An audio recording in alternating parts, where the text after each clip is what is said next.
Venezuela Hoy TV te da la bienvenida al siguiente reportaje informativo. Hoy traemos una noticia que sacude los cimientos de toda la democracia. El Observatorio Electoral Venezolano ha lanzado una bomba informativa. El gobierno del dictador Nicolás Maduro podría estar saboteando el voto de millones de venezolanos en el extranjero. Según el OEP, las autoridades electorales y consulares han impuesto una serie de obstáculos y una normativa restrictiva que ha impedido la inscripción y actualización de millones de migrantes venezolanos. Bueno, estamos viviendo de larga fila y requisitos burocráticos innecesarios hasta la falta de información clara sobre el proceso de inscripción. Esto claramente limita la capacidad de los venezolanos para ejercer su derecho al voto.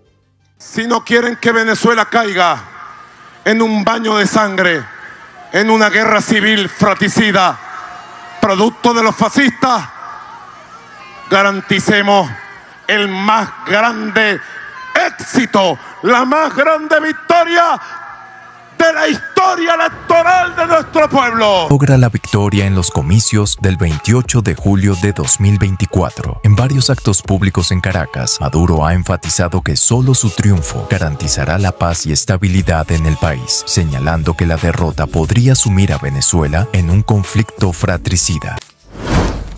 Pero eso no es todo. La Comisión Interamericana de Derechos Humanos ha intervenido.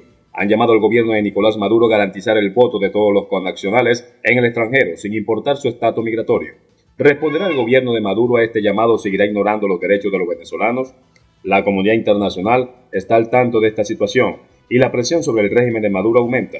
La pregunta que todos nos hacemos es, ¿está el gobierno de Maduro jugando con el futuro democrático de Venezuela? Esto es muy grave. Limitar el voto de los migrantes no solo es una violación de sus derechos humanos, sino que también pone en tela el juicio de legitimidad del proceso electoral. El gobierno debe tomar medidas inmediatas para garantizar que todos los venezolanos, sin importar dónde se encuentren, puedan votar. Quienes apoyan a la oposición anclan sus esperanzas en el retorno de sus familiares que huyeron de la crisis económica. Para ellos, un cambio de gobierno significaría el anhelado reencuentro. Mi único hijo está fuera del país, tengo 8 años que no lo veo y hace 1 año y medio que se me fue mi madre. Para quienes respaldan al gobierno, ganar la elección es mantener viva la revolución y el legado de Hugo Chávez. Los recursos nos los dan a nosotros, al Poder Popular, y eso solamente lo hemos logrado a través del gobierno de Nicolás Maduro, con el legado de nuestro comandante. Según la encuestadora ORC Consultores, por primera vez desde la llegada del chavismo al poder, la oposición lidera la intención de votos con una brecha entre ambos candidatos que supera los 20 puntos a favor de Edmundo González. La gran pregunta que todos los venezolanos tenemos en nuestras cabezas es si el gobierno va a reconocer o no el resultado, ¿okay?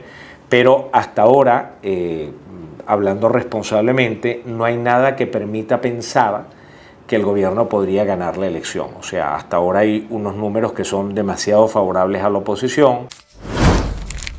Durante un acto público en el oeste de Caracas, Nicolás Maduro lanzó una bomba de miedo, declarando que el destino de Venezuela en el siglo XXI depende de su victoria. Escuchen esto. El destino de Venezuela en el siglo XXI depende de toda la victoria de Nicolás Maduro.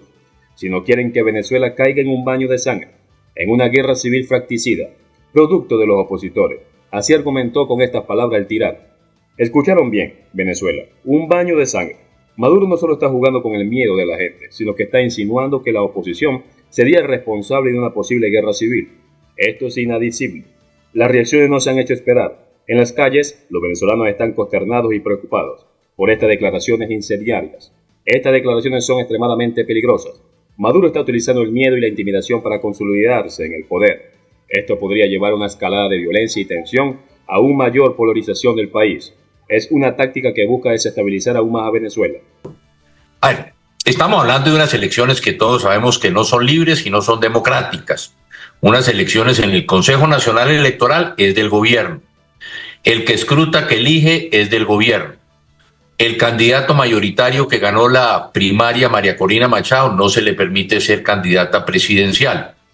Entonces, yo lo que creo es que hoy la comunidad internacional se está haciendo la pregunta por todo lo que viene sucediendo en Venezuela, si efectivamente va a haber elecciones o no va a haber elecciones el 28.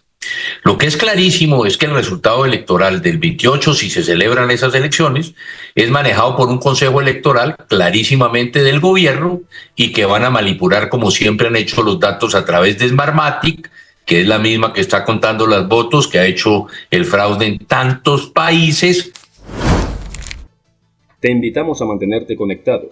Recuerda activar la campana de notificaciones y suscríbete para que te entere de los últimos reportes.